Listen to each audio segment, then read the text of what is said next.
الحمد لله نحمده ونستعينه ونستغفره ونؤمن به ونتوكل عليه ونعوذ بالله من شرور أنفسنا ومن سيئات أعمالنا من يهده الله فلا مضل له ومن يضلل فلا هادي له ونشهد أن لا إله إلا الله وحده لا شريك له ونشهد أن سيدنا وشفيعنا وحبيبنا محمدًا عبده ورسوله صلى الله عليه وعلى آله وأصحابه وبارك وسلم تسليما كثيرا كثيرا. أما بعد فأعوذ بالله من الشيطان الرجيم. قل إن كنتم تحبون الله فاتبعوني يحببكم الله يغفر لكم ذنوبكم والله غفور رحيم. قل أطيعوا الله والرسول فإن تولوا فإن الله لا يحب الكافرين. وقال النبي صلى الله عليه وسلم من أحيا سنتي فقد أحبني ومن أحبني كان معي في الجنة. وقال النبي صلى الله عليه وسلم من حفظ سنتي أكرمه الله تعالى بأربع خصال: المحبة في قلوب البررة والهيبة في قلوب الفجرة والسعة في الرزق والثقة في الدين. وقال النبي صلى الله عليه وسلم كل أمتي يدخلون الجنة إلا من أبى. قيل ومن يأبى يا رسول الله؟ قال من أطاعني دخل الجنة ومن عصاني فقد أبى. أو كما قال رسول الله صلى الله عليه وسلم.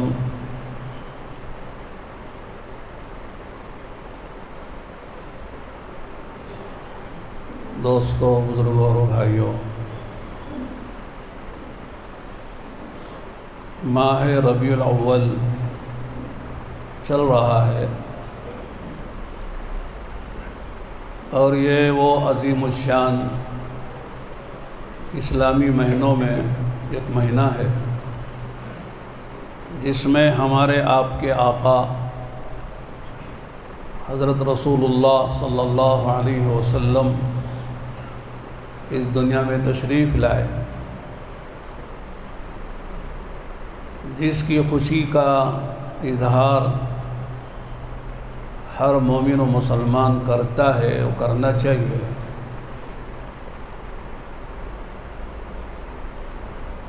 لیکن خوشی کا اظہار اور محبت کا اظہار کیسے ہونا چاہیے اور کیا معتبر ہے، اس کے بارے میں چند باتیں عرض کرنی ہیں.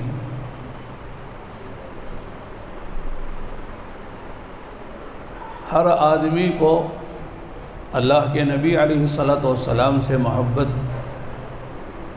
ہے اور ہونی چاہیے، اور ہمارے ایمان کا جز ہے نبی سے محبت کا ہونا. اس لیے کہ آپ علیہ الصلاۃ نے ایک حدیث میں فرمایا: لا يؤمن أحدكم حتى أكون أحب إليه من والده وولده والناس أجمعين. کہ تم میں سے کوئی بھی شخص ایمان کے کمال کو حاصل نہیں کر سکتا، کمال ایمان تک نہیں پہنچ سکتا جب تک کہ اس کے نزدیک میں اس کی اولاد سے، اس کے ماں باپ سے اور دنیا جہاں کے تمام انسانوں سے زیادہ محبوب نہ ہو جاؤں، کہ سب محبتوں پر نبی کی محبت علیہ الصلاۃ والسلام غالب نہ ہو جائے، زیادہ نہ ہو جائے، فرمایا کہ اسے ایمان کا کمال نصیب نہیں ہے۔ ایک موقع پر حضرت عمر رضی اللہ عنہ سے آپ نے جب یہ بات فرمائی کہ کوئی بھی شخص جب تک مجھے اتنا نہ چاہے، اتنی محبت نہ کرے، اتنا محبوب مجھے نہ بنا لے کہ وہ محبت اس کی اولاد پر، اس کی اولاد کی محبت پر، والد کی، والدین کی محبت پر، دنیا کے انسانوں کی محبت پر، اور خود اس کی اپنی جان سے بھی زیادہ میں محبوب نہ ہو جاؤں، ایمان کا کمال اسے نصیب نہیں ہے۔ تو حضرت عمر رضی اللہ عنہ نے عرض کیا، اللہ کے نبی علیہ السلام آپ سب سے زیادہ مجھے محبوب ہیں، لیکن میری جان مجھے زیادہ محبوب ہے، میری جان کے علاوہ ہر چیز سے زیادہ محبوب ہے۔ تو آپ نے فرمایا کہ جب تک کوئی بھی صاحب ایمان اللہ کے نبی علیہ الصلاۃ والسلام کو اپنی جان سے بھی زیادہ محبت نہ کرے، اسے ایمان کا کمال حاصل نہیں ہوگا۔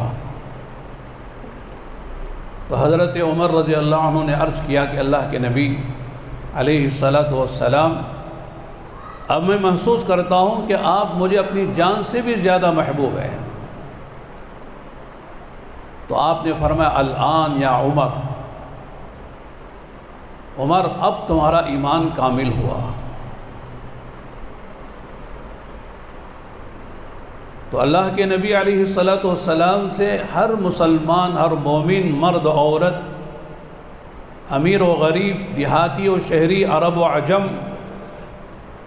ہر آدمی محبت کرتا ہے اور کرنا چاہیے، محبت کا دعویٰ بھی ہے، لیکن محبت ایک مخفی چیز ہے۔ محبت کا تعلق آدمی کے قلب سے ہوتا ہے جو نظر نہیں آتی ہے۔ تو اللہ کے نبی علیہ الصلاۃ والسلام نے علامت بتائی ہے کہ نبی سے محبت کی علامت کیا ہے۔ کہا جائے کہ یہ آدمی واقعی اللہ کے نبی سے محبت کرتا ہے اور کر رہا ہے، اور کرنے کی دعوے میں یہ سچا ہے۔ فرمایا کہ من احیا سنتی فقد احبنی، کہ جس شخص نے میری سنت کو زندہ کیا اس نے مجھ سے محبت کی۔ ومن احبنی کان معی فی الجنہ، کہ جو شخص مجھ سے محبت کے دعوے میں سچا ثابت ہوگا وہ جنت میں میرے ساتھ ہوگا، میرے پڑوس میں ہوگا۔ ظاہر ہے کہ ہر مسلمان کی ایک تمنا ہے کہ اللہ کے نبی علیہ الصلاۃ والسلام کے قدموں میں جگہ ملے جنت میں۔ کون نہیں چاہتا کہ نبی کے قدموں میں جنت میں جگہ ملے، پڑوس میں جگہ ملے، قرب میں جگہ مل جائے؟ تو اس کے لیے فرمایا کہ نبی سے محبت کرو۔ اور نبی سے محبت کرنے کا کیا طریقہ ہے، کیا علامت ہے؟ فرمایا کہ اللہ کے نبی علیہ الصلاۃ والسلام کی سنتوں کو زندہ کرو، اپنی زندگی میں نبی کی سنت کو زندہ کرو۔ اسی کو حدیث میں آقا نے فرمایا کل امتی یدخلون الجنہ الا من ابا، میرا ہر امتی جنت میں داخل ہوگا سوائے اس کے جو جنت میں جانے سے انکار کر دے۔ صحابہ کو بڑا تعجب ہوا کہ جو آدمی جنت کے بارے میں سنے گا وہ جنت میں جانے کے لیے بے قرار ہوگا، اور جنت میں جانے کے لیے ہر چیز کی قربانی دینے کے لیے تیار ہوگا، اس لیے کہ ہم نے سنا ہے، پڑھا ہے، علماء سے سنا ہے، کتابوں میں پڑھا ہے کہ جنت ایک ایسی جگہ ہے جہاں جانے کے بعد آدمی کو نکلنے کی تمنا نہیں ہوگی، نہ نکالا جائے گا۔ ان الذین آمنوا وعملوا الصالحات کانت لهم جنات الفردوس نزلا خالدین فیہا لا یبغون عنہا حولا۔ عجیب و غریب قرآن کریم کی یہ آیت ہے جو جنت کے بارے میں ایک عجیب نقشہ کھینچتی ہے کہ جنت میں جانے والے جنت میں ہمیشہ رہیں گے۔ ہمیشہ رہنے کے کیا معنی ہیں؟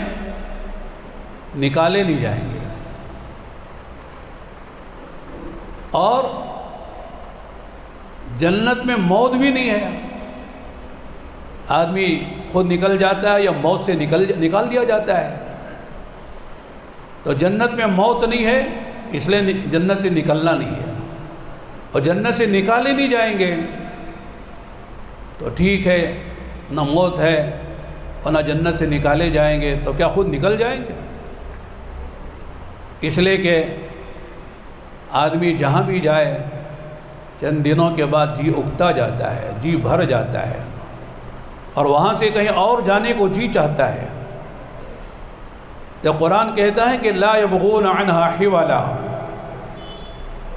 کہ جنت سے آدمی کو نکلنے کا جی نہیں چاہے گا، اس لیے کہ اس سے بہتر جگہ اور کہاں ہے جانے کے لیے۔ آخرت میں دو ہی ٹھکانے ہیں، جنت ہے یا جہنم ہے۔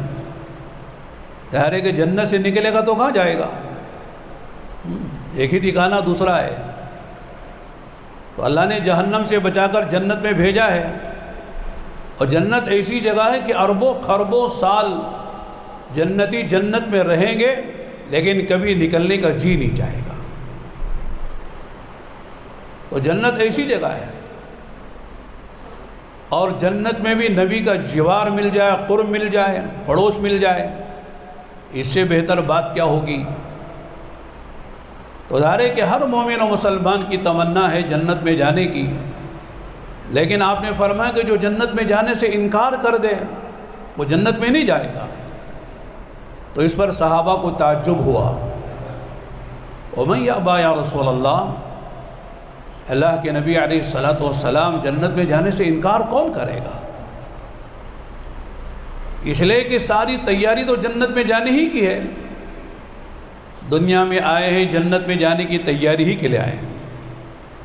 ان الدنیا خلقت لکم وانکم خلقتم للآخرہ، یہ ساری دنیا تمہارے لیے ہے اور تم آخرت میں جنت میں جانے کے لیے آئے ہو۔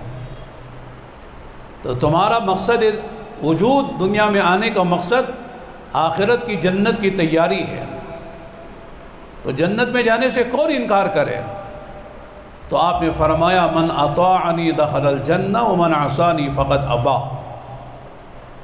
کہ جو میری اطاعت کرے گا اور جو میری زندگی کو اپنی زندگی سے میل کھلائے گا، میرے نقش قدم پر چلے گا، وہ جنت میں جائے گا، اور جو میری اتباع سے گریز کرے، ابا کرے، انکار کرے، اعراض کرے، گویا کہ وہ جنت میں جانے سے خود ہی انکار کر رہا ہے۔ اس لیے علماء نے لکھا ہے کہ جنت میں جانے کے جتنے راستے ہیں تھے وہ سب بند ہو گئے ہیں، صرف ایک راستہ کھلا ہوا ہے، وہ محمد الرسول اللہ صلی اللہ علیہ وسلم کا راستہ ہے۔ آپ کے بعد کوئی نبی پیدا نہیں ہوگا، ہاں عیسیٰ علیہ السلام جو پہلے ہو چکے وہ آئیں گے، ان کا نزول ہوگا، لیکن وہ بھی اپنی شریعت پر نہیں چلیں گے، اپنے طریقے پہ نہیں چلیں گے، انجیل پر نہیں چلیں گے، بلکہ اللہ کے نبی علیہ السلام کی شریعت و سنت پہ چلیں گے، اور آپ کی سنت کو زندہ کرنے ہی کے لیے دنیا میں آئیں گے۔ اس امت کو عیسیٰ علیہ السلام کے ساتھ مل کر سنت اور شریعت کو زندہ کرنا ہے، اس لیے علماء نے لکھا ہے کہ سب سے زیادہ اللہ تعالیٰ نے تفصیل کے ساتھ انبیاء علیہم السلام میں جن کی زندگی کو کھول کر تفصیلی بیان کیا ہے وہ حضرت عیسیٰ علیہ السلام ہے۔ اس لیے کہ جتنے نبی آئے وہ چلے گئے، لیکن عیسیٰ علیہ السلام کو آخری زمانے میں آنا ہے اور اس امت کو آپ کے ساتھ مل کر شریعت کو زندہ کرنا ہے اور شریعت پر چلنا ہے۔ اس لیے آپ کے اوصاف، آپ کے کمالات، آپ کی پیدائش، آپ کا رفع الی السماء، آپ کا نزول من السماء الی الارض، اور ساری چیزوں کو اللہ تعالیٰ نے کھول کر بیان کیا ہے، اور ہمارے نبی علیہ السلام نے بھی اس کی تفصیلات بیان کی ہیں۔ تو حضرت عیسیٰ علیہ السلام تشریف ضرور لائیں گے، لیکن وہ نئے نبی نہیں اور پیدا نہیں ہوں گے، پیدا ہو چکے تھے ہمارے نبی سے پہلے اور آسمانوں پہ اٹھا لیے گئے، اور قرب قیامت میں بڑی جو علامتیں قیامت کی، ان میں سے ایک علامت نزول عیسیٰ علیہ السلام۔ عیسیٰ السلام دنیا میں تشریف لائیں گے اور ہمارے نبی علیہ السلام کی سنت کو زندہ کریں گے۔ علماء نے یہ بھی لکھا ہے کہ عیسیٰ علیہ السلام نے شادی نہیں کی، لیکن جب آئیں گے تو اللہ کے نبی کی سنت کو زندہ کرنے کے لیے وہ نکاح بھی کریں گے، اس لیے کہ آپ نے فرمایا کہ النکاح من سنتی، نکاح میری سنت ہے، اور دوسری روایت میں فرمایا فمن رغب عن سنتی فلیس منی، کہ جو میری سنت سے اعراض کرے وہ گویا کہ مجھ سے نہیں ہے، اس کا میری امت سے کوئی تعلق نہیں ہے۔ اس لیے عیسیٰ علیہ السلام اللہ کے نبی علیہ السلام کو زندہ کریں گے، اور زندہ کرنے کے خاطر بہت سی سنتوں کو جو مردہ ہو چکی تھی اور جو ہے اس کا رواج ختم ہو گیا تھا اس کو بھی زندہ کریں گے اور نکاح بھی کریں گے۔ تو میں عرض کر رہا تھا کہ اللہ کے نبی علیہ السلام نے فرمایا کہ جو آدمی جنت میں میرا قرب چاہتا ہے اسے چاہیے کہ مجھ سے محبت کرے، اور محبت کی علامت کیا ہے؟ فرمایا کہ اس کے لیے وہ علامت یہ ہے کہ وہ میری سنتوں کو زندہ کرے۔ ایک حدیث میں آپ نے فرمایا من احیا سنتی عند فساد امتی فلہ اجر 100 شہید، جس زمانے میں میری سنتوں کا رواج ختم ہو رہا ہو اور لوگ سنت کے خلاف زندگی گزار رہے ہو اور سنت کو معیوب سمجھ رہے ہوں اور سنت کو منکر سمجھ رہے ہوں اور خلاف سنت چیزوں کو سنت سمجھ رہے ہوں، بدعات پہ چل رہے ہوں اور سنتوں کا رواج ختم ہو رہا ہو، فرمایا ایسے زمانے میں میرا کوئی امتی اگر میری ایک سنت کو زندہ کرے گا اللہ تعالیٰ اسے 100 شہیدوں کا ثواب دیں گے۔ یہاں ایک نقطے کی بات ہے، شہید کا مقام تو بہت اونچا ہے، لیکن سنت کو زندہ کرنے والا جو ایسے زمانے میں جو فساد کا زمانہ ہو اور سنتوں کا رواج ختم ہو رہا ہو، اس زمانے میں ایک سنت کو زندہ کرنا 100 شہیدوں کا ثواب کیوں رکھتا ہے؟ تو علماء نے لکھا ہے کہ شہید کو تکلیف ضرور ہوتی ہے، لیکن اسے ایک مرتبہ تکلیف ہوتی ہے پھر ختم ہو جاتی ہے۔ جب جان دیتا ہے، شہید ہوتا ہے، شہادت کا موقع ہوتا ہے، اس وقت اسے تکلیف ہوتی ہے، ضرور ہوتی ہے، لیکن وہ تکلیف آئی اور چلی گئی، ختم ہو گئی، اس کے بعد اس کے مزے ہیں۔ لیکن جو آدمی سنت پہ چلتا ہے ایسے زمانے میں جبکہ سنتوں کا لوگ مذاق اڑاتے ہوں، سنتوں کا رواج نہ ہو اور سنتوں کو لوگ معیوب سمجھتے ہوں اور سنت پہ چلنے والے کو جو ہے حقیر نگاہوں سے دیکھتے ہو، ایسے زمانے میں سنت پہ چلنے والا یہ ہر دم مصیبت میں ہوتا ہے، ہر وقت پریشان ہوتا ہے، لوگ اس کا مذاق اڑاتے ہیں، تمسخر کرتے ہیں اور اس کے پیٹھ پیچھے اس کے سامنے بھی اس کا استہزاء ہوتا ہے، تو آدمی کو برداشت بہت کرنا ہوتا ہے، آدمی کو بہت قربانی دینی پڑتی ہے۔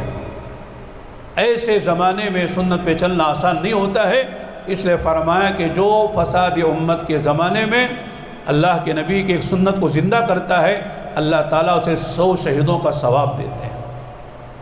اللہ کے نبی علیہ السلام کی ایک حدیث میں نے اور پڑھی، آقا نے فرمایا کہ جو آدمی اللہ کے نبی علیہ السلام کی سنتوں کو حرز جاں بناتا ہے اور اس کو زندگی میں اپناتا ہے، نافذ کرتا ہے، لاگو کرتا ہے اور زندگی میں عملی طور پر لے کے چلتا ہے، آخرت میں جو ملے گا وہ ملے گا، وہ نعمتیں ملیں گی جس کو کوئی آنکھ نے دیکھا نہیں، کسی کان نے سنے نہیں اور کسی کے دل و دماغ پر اس کا وہم و گمان بھی نہیں گزرا۔ وہ نعمتیں اللہ تعالیٰ آخرت میں جنت میں دیں گے، لیکن دنیا میں 4 انعام اللہ نقد دیں گے سنت پہ چلنے والے کو۔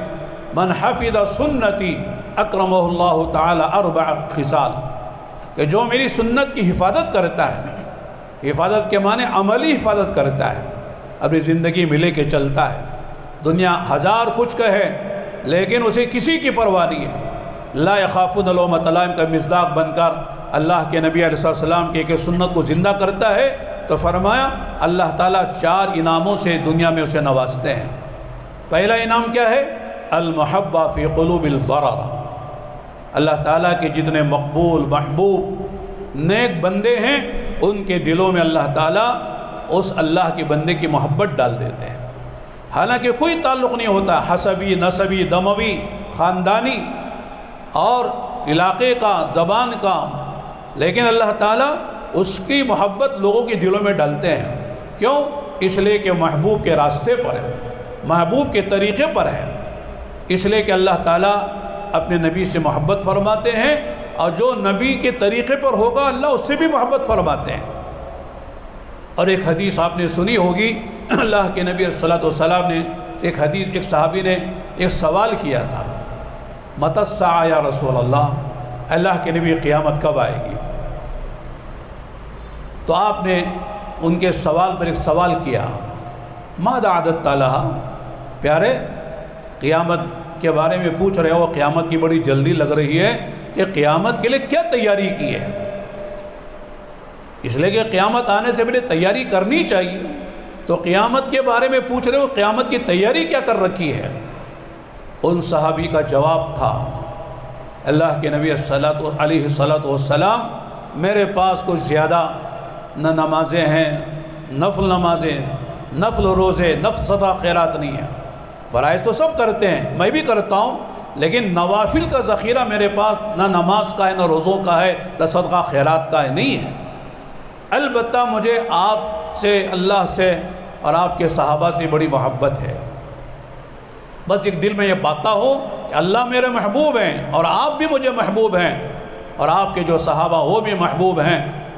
تو آپ نے اس پر فرمایا تھا انت مع من احببت، ایک روایت میں المرء مع من احبہ، کہ تم قیامت میں اس کے ساتھ تو ہوگے جس سے تمہیں محبت ہوگی۔ صحابہ فرماتے ہیں کہ اللہ کے نبی علیہ السلام کی بے شمار حدیثیں ہیں، فرامین ہیں، احادیث ہیں، ان میں سب سے زیادہ خوشی جس سے ہم کو ہوئی ہے اس حدیث سے ہوئی ہے۔ آپ نے فرمایا کہ آدمی کا حشر قیامت میں اس کے ساتھ ہوگا جس سے اسے محبت ہوگی۔ تو ظاہر ہے کہ تمام صحابہ نبی پر مٹنے والے تھے اور بار بار قدم قدم پر تھوڑی تھوڑے وقفے سے ہر حال میں کہتے تھے فدا کا بھی وہ میاں رسول اللہ کے نبی ہمارے ماں باپ پر قربان ہو، ہر چیز قربان کرنے کے لیے تیار ہوتے تھے۔ تو معلوم ہوا کہ اللہ کے نبی علیہ السلام کی محبت بڑی چیز ہے، اور اس کی وجہ سے اللہ تعالیٰ جو ہے تمام اللہ کے جتنے مقبول بندے ہیں ان کے دلوں میں خدا اس کی محبت پیدا فرمائے۔ آج ہم صحابہ سے جو محبت کرتے ہیں، حالانکہ صحابہ کو دیکھا نہیں، 1450 سال گزر چکے ہیں، لیکن جب کسی صحابی کا نام آتا ہے تو عزت و احترام و محبت سے کہتے رضی اللہ عنہ وارضا، اللہ ان سے راضی ہو۔ کسی ولی کا نام آتا ہے کہتے رحمت اللہ علیہ، اللہ کی ان پر رحمتوں کی بارش نازل فرمائے۔ حالانکہ بہت سے ولی وہ ہیں جن کو ہم صرف کتابوں میں پڑھا ہے یا علماء سے سنا ہے، لیکن جب ان کا نام آتا ہے تو عظمت سے آدمی کا سر جھک جاتا ہے، نام لیتے تو عظمتوں سے لیتے ہیں۔ اور آج بھی بہت سے اللہ کے بندے ہیں جن کا نام جب آتا ہے تو آدمی کو ایک عجیب چاشنی محسوس ہوتی ہے، ان کا نام عظمتوں سے لیا جاتا ہے، حالانکہ انہوں نے ہم پر کوئی احسان نہیں کیا ہے، نہ ان سے ہمارا کوئی حسب و نسب کا تعلق ہے۔ بس بات کیا ہے کہ ان کی زندگی میں اللہ کے نبی کی سنتیں ہیں. کوئی سنت ایسی نہیں ہے ان کی زندگی میں نہ ہو. سر کے بالوں سے لے کر پیر کے ناخن تک ان کا سارا سراپا اور سارا جسم سنت کے سانچے میں ڈھلا ہوا ہے اور سنت کے رنگ میں رنگا ہوا ہے.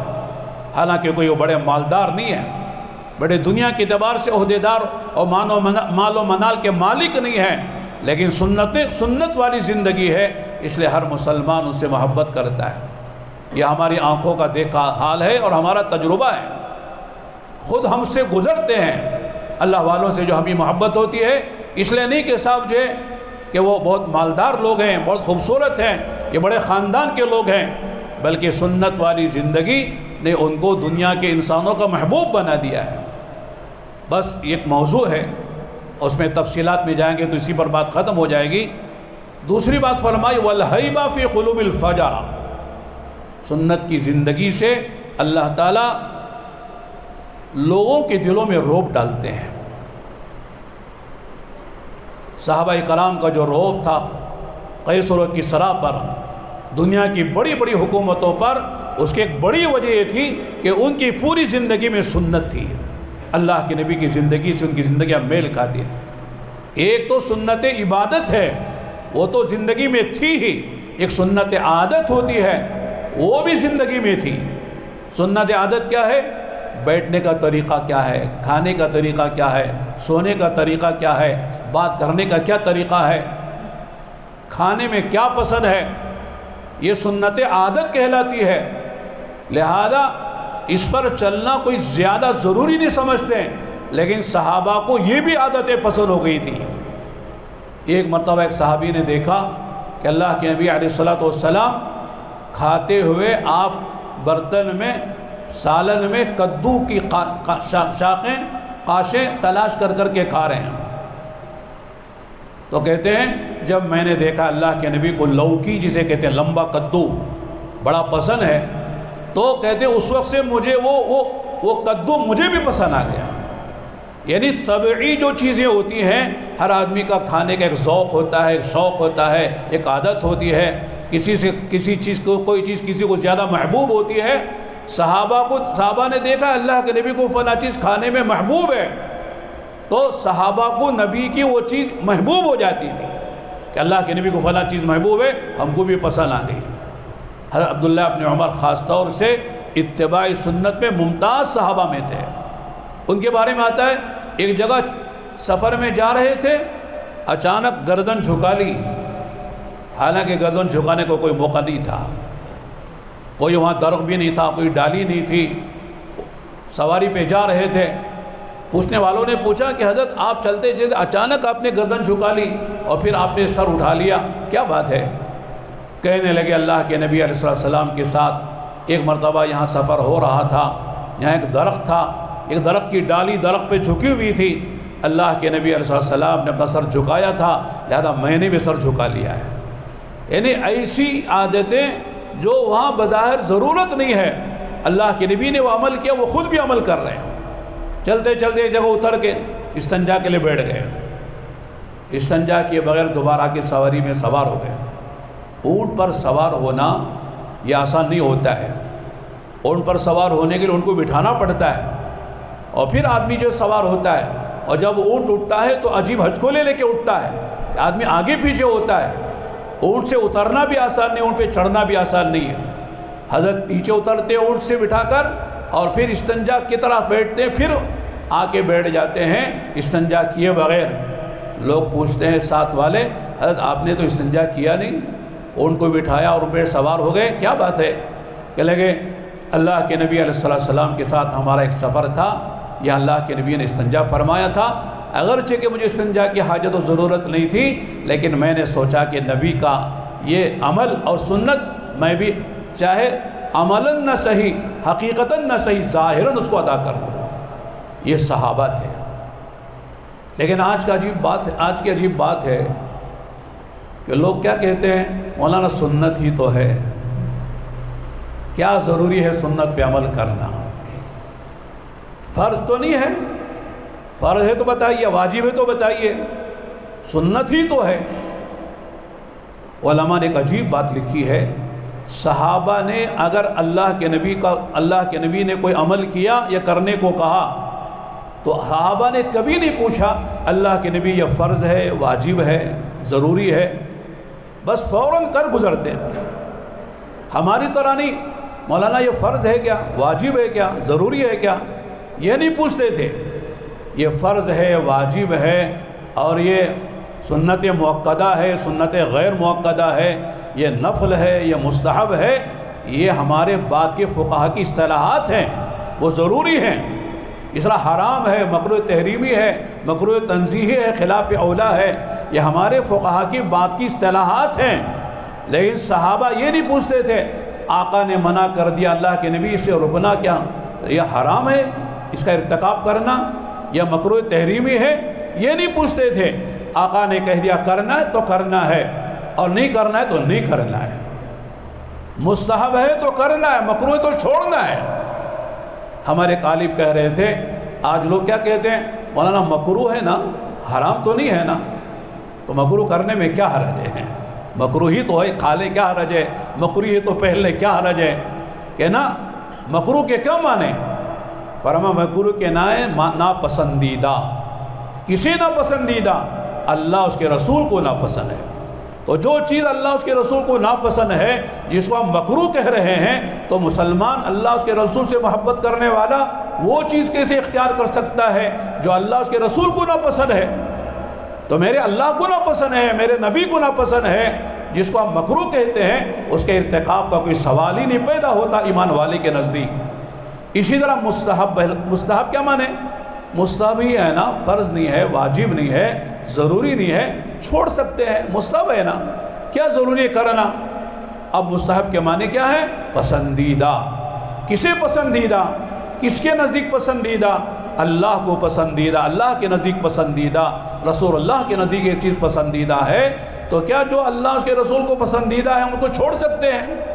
اللہ کو پسند ہے اختیار کریں گے، نبی کو پسند ہے تو اختیار کریں گے۔ تو لہذا میرے دوستو، یہ کہنا کہ سنت ہی تو ہے، یہ کہنا، یہ سوچنا اور یہ انداز بیان، یہ انداز تکلم، یہ خود خطرناک ہے۔ سنت ہی تو ہے، کیا مطلب ہے کہ کوئی ضروری نہیں ہے۔ بھئی سنت ہے کہ معنی کیا ہے، نبی کا عمل ہے، نبی کا قول ہے، نبی کا فعل ہے، نبی کی تقریر ہے، نبی نے یہ کام کیا ہے، لہذا وہ سنت ہے۔ تو ایمان والا یہ کہہ کے کیسے چھوڑ سکتا ہے، سنت ہی تو ہے۔ شاید میں نے کبھی بیان کیا ہو، ایک جگہ ہم بہت زمانے کے بعد 35 سال تقریباً ہو گئے، ایک جگہ ہم وضو کر رہے تھے، ایک ہاؤس پہ بیٹھے ایک مسجد میں، اسی ہاؤس پر میں بھی وضو کر رہا تھا، اور ایک نو مسلم تھے ہمارے ساتھ، امریکن نو مسلم تھے، وہ بھی وضو کر رہے تھے۔ اسی ہاؤس پر ایک مدرسے کے طالب علم تھے، ابھی پڑھ رہے تھے ابتدائی جماعت میں، وہ بھی وضو کر رہے تھے۔ تو نو مسلم جو تھے انہوں نے وضو کی سنت و سنت مستحب چیزوں کا لحاظ کر کے وضو کر رہے تھے۔ مستحبات میں سے ہے کہ قبلے کی طرف رخ کر کے وضو کرو، ایسے بیٹھو کہ تمہارا چہرہ قبلے کی طرف ہو، ذرا اونچائی پر بیٹھ کے وضو کرو تاکہ وضو کے پانی کے چھینٹے تم پر نہ اڑیں۔ اس طرح بہت ساری چیزیں مستحبات میں، تو اس میں ایک سنت مسواک ہے، بڑی فضیلت ہے، مسواک کے ساتھ وضو کر رہے تھے۔ تو دیکھا کہ وہ جو مدرسے کے طالب علم تھے ان کے ہاتھ میں مسواک نہیں ہے، بس یوں کر کے انہوں نے وضو کر لیا۔ تو انہوں نے پوچھا وضو کے بعد کہ آپ نے وضو میں مسواک نہیں کی؟ تعجب سے پوچھا۔ تو جواب ہونا چاہیے تھا کہ بھئی ہاں مسواک کرنا چاہیے، حضور کی سنت ہے، لیکن میرے پاس فی الوقت نہیں ہے، یا انشاءاللہ آئندہ کروں گا، کوئی ایسا جواب ہونا چاہیے تھا۔ لیکن ان کا جواب عجیب تھا۔ انہوں نے کہا کہ کیا وضو میں مسواک کرنا فرض ہے؟ مسواک کے بغیر وضو نہیں ہوتا ہے کیا؟ وضو میں 4 فرض ہیں، چہرہ دھونا، ہاتھ دھونا، مسح کرنا، پیر دھونا، میں نے کر لیا، کیا میرا وضو نہیں ہوا؟ اس طرح کا جواب تھا۔ تو اس جواب کو سن کر میں نے دیکھا، اس وقت کا منظر آج بھی مجھے یاد ہے، اس نو مسلم کے چہرے پر گویا کہ چہرہ سرخ ہو گیا، اور اس کی زبان سے ایک جملہ نکلا تھا، آج بھی مجھے یاد ہے۔ اس نے کہا کہ آج مجھے بات سمجھ میں آئی کہ مسلمان آج دنیا میں ذلیل اس لیے ہیں کہ ان کے دلوں میں اپنے نبی کی سنت کی عظمت و قیمت نہیں ہے۔ مسلمان جو ذلیل ہیں اس لیے ہیں، آج ذلیل وقار جو مسلمان دنیا میں ہے وہ اس لیے ہے کہ ان کے دلوں میں اپنے نبی کی سنتوں کی عظمت و قیمت نہیں ہے۔ مجھے اس وقت ایک صحابی کا واقعہ یاد آیا کہ ان کے ہاتھ سے لقمہ گرتا ہے اور اٹھا کے کھانا چاہتے ہیں تو پاس میں بیٹھنے والا کہتا بھئی یہاں نہ کھاؤ، اس لیے کہ VIP لوگ ہیں، نیچے کا لقمہ کھانا لوگوں کو جو ہے یہ عیب کی بات لوگ سمجھتے ہیں، لہذا کھانا پڑا ہوا ہے دسترخوان پہ کھاؤ، چھوڑو اسے۔ تو اس وقت انہوں نے جواب دیا تھا اور ان کا حال وہی ہوا تھا کہ چہرہ تمتمانے لگا، اور ایک جملہ انہوں نے عجیب کہا تھا، اترک سنت خلیلی لہؤلاء الحمقاء، ان بے وقوفوں کی وجہ سے کیا میں نبی کی سنت کو چھوڑ دوں؟ ساری دنیا جو نبی کی سنت کے خلاف جا رہی ہے، ان کی تہذیب ہے، ان کا تمدن ہے اور ان کی تہذیب ہے، یہ سب جہالت پر مبنی ہے۔ ہمارے نبی علیہ السلام کا طریقہ یہ ہے، آپ نے فرمایا دسترخوان بچھا کے کھانا کھاؤ، تاکہ کوئی چیز گر جائے تو دسترخوان سے اٹھا کے صاف کر کے کھا لیا کرو۔ شیطان گراتا وہی لقمہ ہے جس میں برکت ہوتی ہے، جس میں صحت ہوتی ہے اور جس میں جو ہے آدمی کے لیے ہدایت کا سبب بنتا ہے، وہ لقمے گرا دیتا ہے۔ لہذا شیطان کے لیے نہ چھوڑو، اسے صاف کر کے کھا لیا کرو، یہ میرے نبی کی سنت ہے، اور تم کہتے ہو کہ صاحب یہ لوگ برا سمجھیں گے لہذا لقمہ چھوڑ دو۔ آج بہت سے لوگ یہی سوچ کے کہ لوگ کیا کہیں گے اگر میں نے یہ کر لیا سنت کے مطابق تو لوگ کیا بولیں گے، تو لوگوں کی خاطر لوگ سنتوں کو چھوڑ دیتے ہیں، نبی کے خلاف زندگی گزار لیتے ہیں۔ لباس ہے، وضاقتہ ہے، شادی بیاہ ہے، رسم و رواج ہے، غمی خوشی کے موقع ہیں، یہ سارے وہ مواقع ہیں جہاں پر عام طور سے مسلمان یہ سوچ کر سنت کو چھوڑ دیتا ہے کہ لوگ کیا کہیں گے۔ کوئی آدمی میری قبر میں ساتھ نہیں آئے گا، میری قبر میں مجھ سے 3 سوال ہوں گے، من ربک ما دینک من نبیک، بتاؤ تمہارا رب کون ہے، تمہارا دین کیا ہے اور تمہارے نبی کون ہے۔ ایک عالم نے بہت اچھی بات کہی، کہنے لگے جو زندگی میں اللہ کے نبی علیہ السلام کی سنتوں کو پہچانتا ہے، اس پر عمل کرتا ہے، فرماتے قبر میں جب اسے سوال ہوگا کہ من نبیوں کا، تیرا نبی کون ہے، تو یہ جواب دے دے گا۔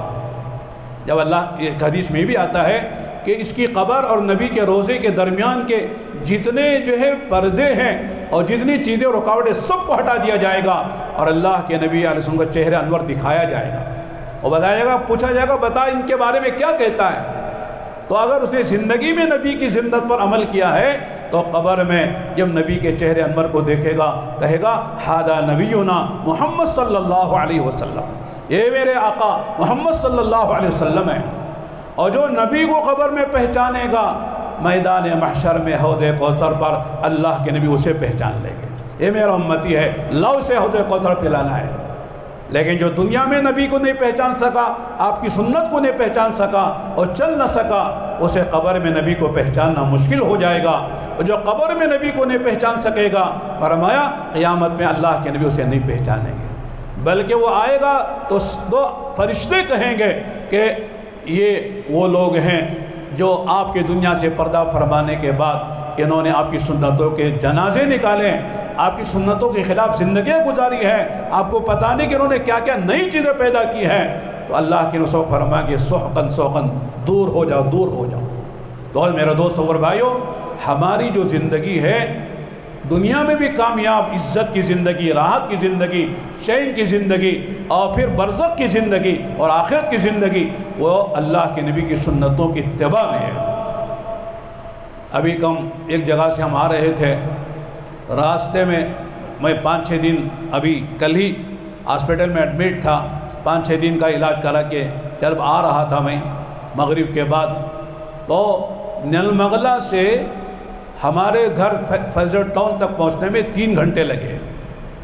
ایسی بھیڑ بھڑکا، ایسی جلوس اور ایسے ہو ہنگامے ایسے ناچ گانے اور ایسا جو اچھل کود ناچ لوگ جیسے یعنی غیر مسلم ناچتے ہیں اپنے دیوی دیوتاؤں کو لے کر، اس طرح اللہ کے نبی علیہ الصلوۃ والسلام کا روضہ بنا کر، گنبد خضرا بنا کر، بیت اللہ کی شبیہ بنا کر، اونٹ گھوڑے سارے پتہ نہیں کیا کیا بنا کر، مرد بھی ہیں، عورتیں بھی ہیں، بچے بھی ہیں، اور پتہ نہیں کون کون ہیں. ایسا لگ رہا تھا کہ صاحب یعنی یہ جو غیر مسلم جو ہے اپنے دیوتاؤں کو لے کر چلتے ہوئے ناچتے کودتے ہیں اور جو ہے پتہ نہیں کیا کیا کرتے ہیں. وہ سارے انداز ہمارے نظر آ رہے تھے. مسلمان گویا کہ اللہ کے نبی کی آمد کی خوشی یہ مناتا ہے.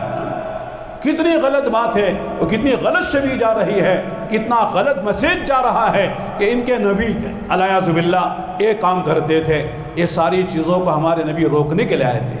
ناچ گانے اور اچھل کود ڈانس اور یہ ساری خرافات کو ختم کرنے کے لیے آئے تھے، اور ہم وہ سارے کام کر رہے ہیں نبی کے پیدائش کے نام پر. اسے سمجھتے کہ نبی سے محبت ہے، نبی سے تعلق ہے، نبی سے محبت کا اظہار اس طرح ہوتا ہے.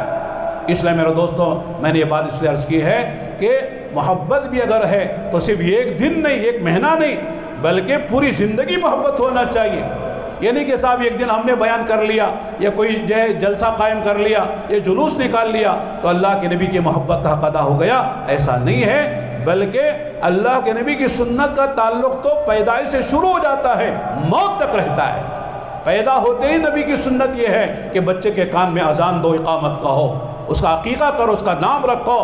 پیدائش سے لے کر نبی کی تعلیمات شروع ہوتی ہیں اور موت تک چلتی ہیں. یہ نہیں کہ صاحب جو ہے ہم ایک دن جو ہے نبی کی آمد کی خوشی میں ہم نے جو ہے جشن بنا لیا، جلوس نکال لیا اور ہنگامے کر لیے، وہ بھی خلاف شریعت کام کر لیے اور خوش ہو رہے ہیں، اور ان پر نکیر کرنے والوں کو سمجھتے یہ نبی سے محبت کرنے والے نہیں ہیں.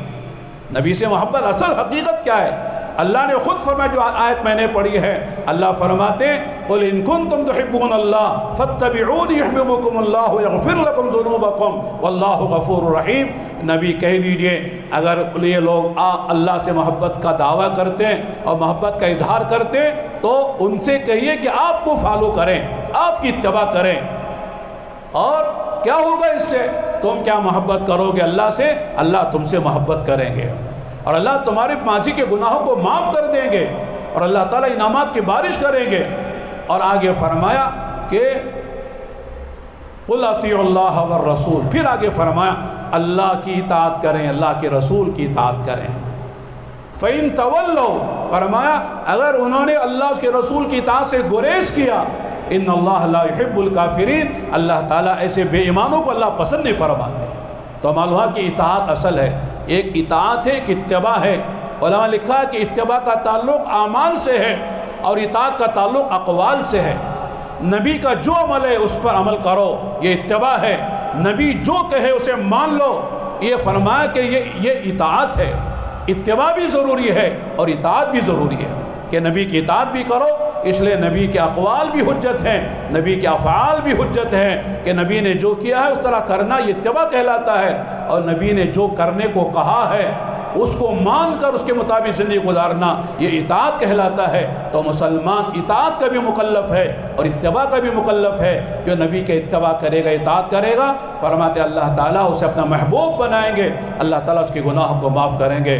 اللہ تعالیٰ ہم سب کو پوری زندگی نبی کی اتباع اور اطاعت کی توفیق عطا فرمائے، سنتوں کا شوق عطا فرمائے، اور سر کے بالوں سے لے کر پیر کے ناخن تک سنت والی زندگی گزارنے کی خدا توفیق عطا فرمائے. وآخر دعوانا الحمد للہ رب العالمین.